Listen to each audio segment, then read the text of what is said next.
నువ్వు నారాయణపేట నుంచి వచ్చానంటున్నావు. నీ ఊరి గురించి నీకే తెలియదు. పో, వెళ్ళి ముందు తెలుసుకొనిరా. నా ఊరి గురించి నాకే ఎరకలేదన్నాడు. తెలుసుకుంటా. దీని కథ ఏందో రాముల తాతని అడగాలి.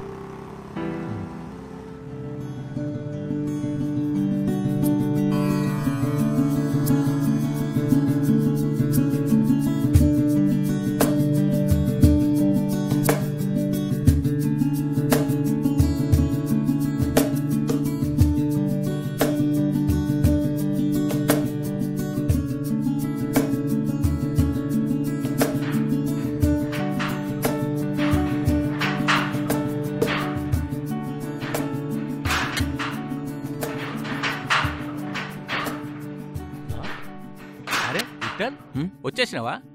ఇంటర్వ్యూ మంచిగా అయిందా? లే తాత, మన ఊరు గురించి అడిగిరు తాత. కదేంది బిడ్డ? మన ఊరి డిజైన్లు, స్పిన్నింగు, డయ్యింగు అన్నీ నీకెరకనే కదా, మరి పరేషాన్ ఎందుకైనవే? గవ అడిగితే చెప్పటోనే మన ఊరు గురించి చెప్పమన్నారు. గీడ పరిస్థితులేం బాలేవని మంచిగానే చెప్పినా. నేనేదో నేరం చేసినట్టు నీ ఊరు గురించి నీకే తెలియదా, పోయి తెలుసుకో అన్నాడు. తెలుసుకో నీకేముంది? మన ఊరేమన్నా బెనారసా? మన సీరియల్ ఏమన్నా కాంచీపురం సీరియలా? అంతకన్నా అద్భుతమైనవిరా మన చీరలు.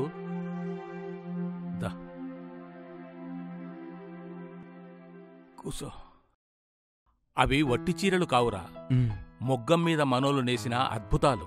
ఇసొంటి చీరలు భారతదేశంలో యాడ దొరకయి.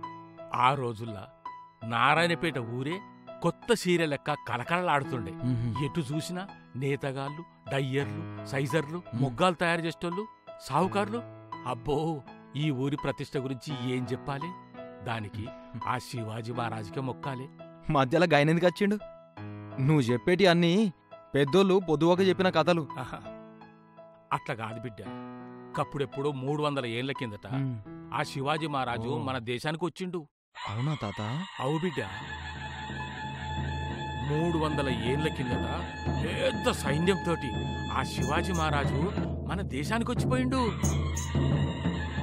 ఆయనతో వచ్చిన గొప్ప నేతగాళ్ళు కొందరు మాత్రం ఇక్కడనే ఆగిపోయింది. అందుకే మన నారాయణపేట చీరల మీద మహారాష్ట్ర ముద్రలుంటాయి. గట్ల ఆగిపోయినోళ్ళు ఒక్క చేనేత మాత్రమే కాదురా విఠల్, పత్తి, సిల్కు, బంగారం గిట్లా అన్ని వ్యాపారాలు కూడా అభివృద్ధి చేసిండ్రు. అంతేకాదు, మన నారాయణపేట చీరలంటే మహారాష్ట్ర ఆడపడుచులకే కాదు, దేశం 4 దిక్కుల పెద్ద పేరు. ఓ, ఇంత జరిగిందని అనుకోలేదు. నాకింకా చెప్పు తాత. ఇక్కడికి దగ్గరలోనే మా పూర్వీకులు కట్టించిన ఇల్లు ఒకటి ఉంది, దాన్ని నీకు చూపిస్తా పద.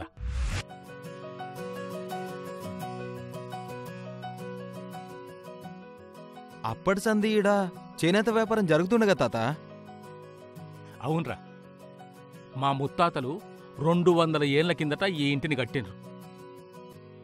అవు, గప్పటి నుంచి మొన్నటిదాకా అంటే 80ల వరకు కూడా గీ నారాయణపేట ఓ ఎలుగు ఎలిగింది.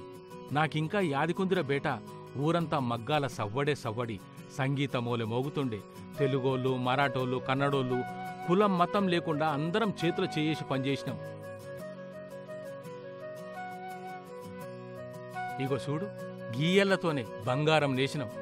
ఇది ధనవతి, మన నారాయణపేటలో నేసినట్టు ఎవ్వరు తరం కాకపాయే. ఈ ముదురు రంగు డిజైన్లంటే మహారాష్ట్ర ఆడపడుచులకు పానం.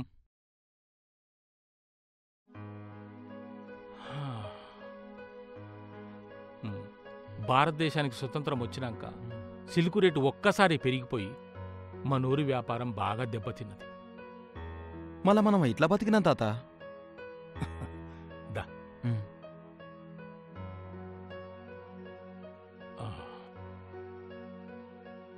కూసో. రేయ్, విద్య చేతిలో ఉన్నోనికి బతకటం కష్టం కానే కాదు. కొత్త కొత్త డిజైన్లు కనుక్కున్నాం. పైతాని, జామ్దాని, జబర్దస్త్ కాటన్, ఇట్లా మంచి మంచి చీరలు, దేశం గర్వించదగ్గ చీరలు నేసినాం. ఇన్నాళ్ళకి సంగతులేమి నాకు తెలియకపోయి తాత. పెద్ద పెద్ద కుటుంబాలోళ్ళు, మినిస్టర్ల భార్యలు, సినిమా హీరోయిన్లు మన చీరలు కట్టుకొని మురిసిపోయినరు. ప్రపంచమంతా మన నారాయణపేట చీరలకు ప్రశస్తి తెచ్చింది బిడ్డ. కదేంది మైక్రోసాఫ్టా? మైక్రోసాఫ్ట్ గసొట్టి పెద్ద పెద్ద కంపెనీలు కూడా మనకు అండగా నిలబడ్డాయి. ఇంత గొప్ప జాగర పుట్టినా నేను. ఇంకా నువ్వు తెలుసుకోవాల్సింది చాలా ఉంది, పద.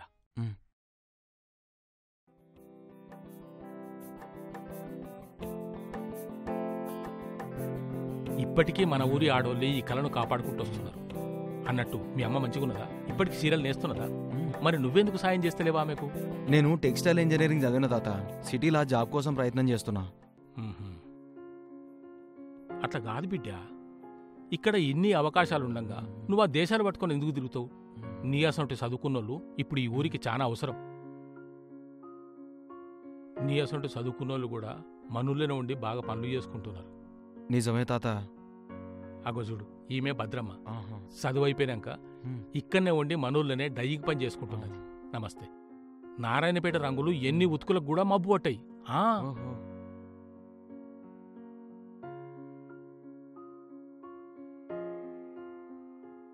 ఇగో చూడు, ఆ తేజది కూడా నీ వయసే. ముంబైలా టైలర్ పని చేసిండు. 2 ఏళ్ల కిందట మనూరుకు వచ్చి మొగ్గం పని మొదలుపెట్టిండు. ఒక్కడే కష్టపడి సంపాదించుకుంటాడు. నీకెరికేనా, మన నారాయణపేట మొగ్గం మీద ఒక్కసారే 60 చీరలు నెయ్యొచ్చు. మనం వాడే దారం ఎంత సన్నదో అంత గట్టిది. అదే మనకు ఆర్థిక బలం. గొప్ప గొప్ప ఫ్యాషన్ షోలల్లా మన చీరలు మన డ్రెస్సులు చూపెడుతున్నారు. ఆ వైభవం నిలబడాలంటే మనసు పెట్టి పనిచేయాలి. మనసు పెట్టి పనిచేసులంటే ఒక బొమ్మ గీయాలన్నా, ఒక చీర నెయ్యాలన్నా బాగా కష్టపడాలి. కష్టపడితే సాధ్యం కానిదేమున్నది? కష్టపడాలి, బాగా కష్టపడాలి. అది నేనొక గొప్ప జాగ్రత్త దొరకపోతా. పద. ఇదే మైక్రోసాఫ్ట్ రివ్యూ సెంటర్. నువ్విక్కడికేంచి మస్తు లాభపడతావని నాకు అనిపిస్తుంది. పోదాం పద. నమస్తే. నమస్తే. Victor. Nice to meet you. ఇక్కడనే పనిచేస్తుంటాడు. అవును బాయ్, ఇక్కడ ఏం నేర్పిస్తుంటారు? ఇది ట్రైనింగ్ సెంటర్ లెక్కనా? ట్రైనింగ్ సెంటరే. ఇక్కడ Microsoft Sangam community training platform నుంచి కంప్యూటర్ డిజిటల్ స్కిల్స్ మరియు చేనేత డిజైన్ కోసం క్యాడ్ ట్రైనింగ్ ఇస్తున్నాం. ఇంకా తెలుసుకోవాలనుకుంటే లోపలికి వెళ్దాం రండి.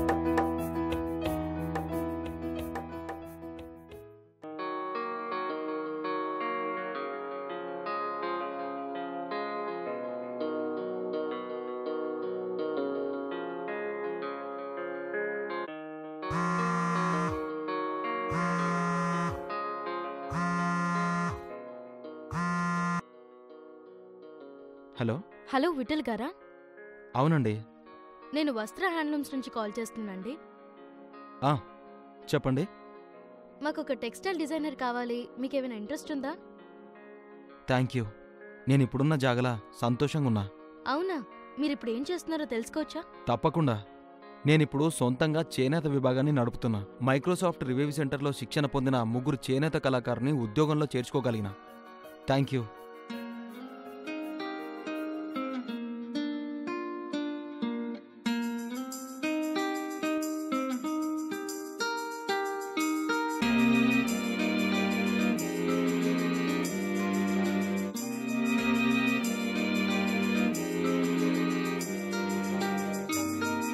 చీరకట్టుకే అందం తెచ్చిన పట్టుచీరలకు పెట్టిన కోట నారాయణపేట.